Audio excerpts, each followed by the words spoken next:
नमस्कार, the brilliant study centre से गौरव त्यागी। और आज हमारा चल रहा है आयनिक कंपाउंड, जिसमें हम क्लास 10 के अंदर आज का जो टॉपिक क्लियर करने वाले हैं कि डॉट स्ट्रक्चर क्या होता है और आयनिक कंपाउंड कैसे बनते हैं। ओके, तो सबसे पहले हम बात करते हैं डॉट स्ट्रक्चर की। तो हमने लास्ट वीडियो में ये बताया था आपको कि मेटल की और नॉन मेटल की जो पहचान है वो कैसे होती है, और हमेशा एक मेटल और एक नॉन मेटल मिलकर एक आयनिक कंपाउंड को तैयार करते हैं, जिसका हमें डॉट स्ट्रक्चर आज सीखना है। तो यहाँ पे हमने कुछ डॉट स्ट्रक्चर लिए, जैसे कि सबसे पहले लिया है मैग्नीशियम का क्लोरीन के साथ। तो जो मैग्नीशियम होता है उसका एटॉमिक नंबर होता है 12, जिसको अगर हम तोड़ते हैं तो बनता है 2, 8 और 2। तो इसके अंदर जो ये 2 है, ये इसकी वजह से अपने इलेक्ट्रॉनिक कॉन्फ़िगरेशन को पूरा नहीं कर पा रहा, तो ये क्या करेगा, 2 के लिए सेक्रीफाइस करेगा, यानी 2 को क्या करेगा, इलेक्ट्रॉन्स को मूव कर देगा। तो अगर ये 2 इलेक्ट्रॉन मूव करता है तो इसके ऊपर पॉजिटिव का साइन आ जाता है, साथ में प्लस का निशान आ जाता है। तो इसके जो 2 इलेक्ट्रॉन है वो कौन गेन कर रहा है। तो अगर हम बात करें क्लोरीन की, तो क्लोरीन का एटॉमिक नंबर होता है 17, जिसे तोड़ने पे आएगा 2, 8 और 7। तो आप देखोगे इसको 1 इलेक्ट्रॉन की जरूरत रहती है अपने ऑक्टेट को पूरा करने के लिए, क्योंकि लास्ट में इसमें 7 है, पर अगर 1 इलेक्ट्रॉन इसे मिल जाए तो ये 8 बना लेगा। तो ये इलेक्ट्रॉन कैसे गेन करेगा, तो हमें पता है कि मैग्नीशियम के अंदर हमारे पास लास्ट ऑक्टेट में 2 थे, तो यहाँ 2 डॉट लगा लेंगे। और क्लोरीन हम दो क्लोरीन लेंगे, हम सिंगल क्लोरीन नहीं लेंगे, हम तो लेंगे 2 क्लोरीन लेंगे। तो 2 क्लोरीन लेंगे तो एक मैग्नीशियम का इलेक्ट्रॉन एक क्लोरीन के साथ और एक मैग्नीशियम का इलेक्ट्रॉन दूसरे क्लोरीन के साथ में कंबाइन हो जाएगा, जिसकी वजह से आपका एक मैग्नीशियम क्लोराइड का आयनिक कंपाउंड तैयार होगा, जिसमें मैग्नीशियम के साथ पॉजिटिव का और प्लस का 2 निशान लगेगा, क्लोरीन के ऊपर माइनस और साथ में 2 लिखेगा। ठीक है, तो आपका मैग्नीशियम क्लोराइड जो है वो तैयार हो जाता है। ओके, तो इसके अलावा कुछ इंपॉर्टेंट क्वेश्चन जो एग्जाम में भी फंसे हैं लास्ट टाइम, तो यहाँ पे आया था कि सोडियम, ऑक्सीजन और मैग्नीशियम का जो है डॉट स्ट्रक्चर तैयार कीजिए। तो हमने यहाँ पे लिया है सोडियम का और ऑक्सीजन का डॉट स्ट्रक्चर। तो ऑक्सीजन का जो एटॉमिक नंबर है वो होता है 8, जिसको हम तोड़ेंगे तो बन जाएगा 2 और 6। अगर हम लेंगे सोडियम तो उसका डॉट स्ट्रक्चर होता है 2, 8 और 1। तो यहाँ पे हमें दिखाई दे रहा है कि ऑक्सीजन को पूरा करने के लिए हमें 2 इलेक्ट्रॉन्स की जरूरत है, तभी 8 बनेगा। पर सोडियम में तो केवल 1 इलेक्ट्रॉन है हमारे पास, तो इसीलिए हम क्या करेंगे, 2 सोडियम ले लेंगे, 1 ऑक्सीजन लेंगे। ठीक है, और एक एक करके हम दोनों से इसके अंदर कंबाइन कर देंगे।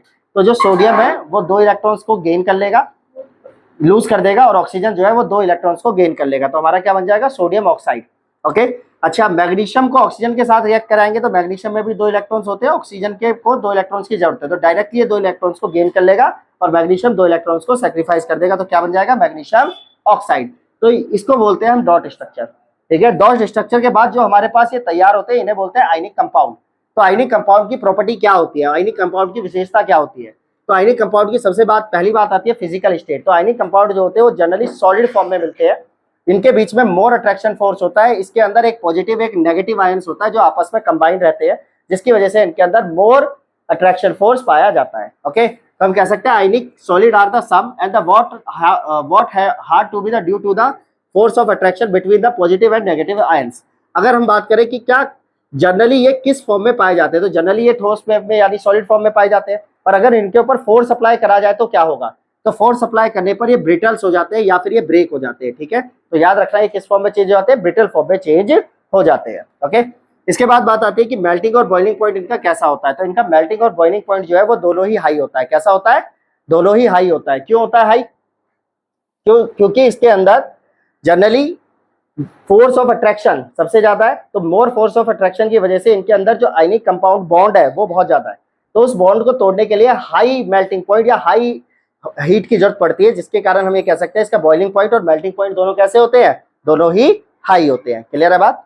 ओके, तो ionic compound have the high melting point and the boiling point is due to the, because paper में कारण पूछा जाता है तो ये पॉइंट इंपॉर्टेंट है। ठीक है, कारण कि कारण क्या है इसका, तो this is because the consideration of amount of heat is the required the break the strong intermolecular force. ठीक है, तो याद रखना है इनके अंदर इंटरमोलिकुलर फोर्स जो है वो बहुत ज्यादा मात्रा में पाया जाता है। ओके, अच्छा, अगला आता है इसकी सॉल्युबिलिटी क्या है।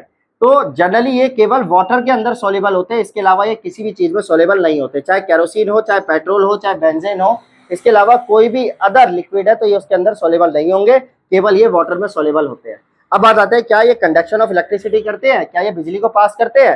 तो जनरली ये सॉलिड फॉर्म में बिजली को पास नहीं करते। आपको याद रखना है ionic compound do not conduct electricity in the solid state, ये सॉलिड फॉर्म में करंट को पास नहीं करते। ओके, बिकॉज कारण क्या है, कारण है क्योंकि स्ट्रॉन्ग फोर्स ऑफ अट्रैक्शन के कारण जो इसके आयंस होते हैं वो मूव नहीं कर पाते।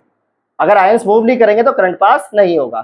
तो अगर इसे मोल्टन स्टेट में लिया जाए, यानी इसे लिक्विड फॉर्म में बदल लिया जाए, तो उसके अंदर आसानी से इलेक्ट्रिसिटी कंडक्ट हो सकती है और आसानी से उसके अंदर जो फ्रीली आयंस है वो मूव कर सकते हैं। क्लियर है बात। तो ये हो गई इसकी प्रॉपर्टी की बात। अगर पूछा जाए कि कुछ एग्जाम्पल बताइए, तो एग्जाम्पल है आपके पास sodium chloride, lithium chloride, calcium chloride, calcium oxide और मैग्नीशियम क्लोराइड। तो ये जो प्रॉपर्टीज है ये आयनिक कंपाउंड की प्रॉपर्टी है। तो इस वीडियो में आप आयनिक कंपाउंड की प्रॉपर्टी देख सकते हैं। नेक्स्ट वीडियो में हम करेंगे occurrence of metal. Thank you.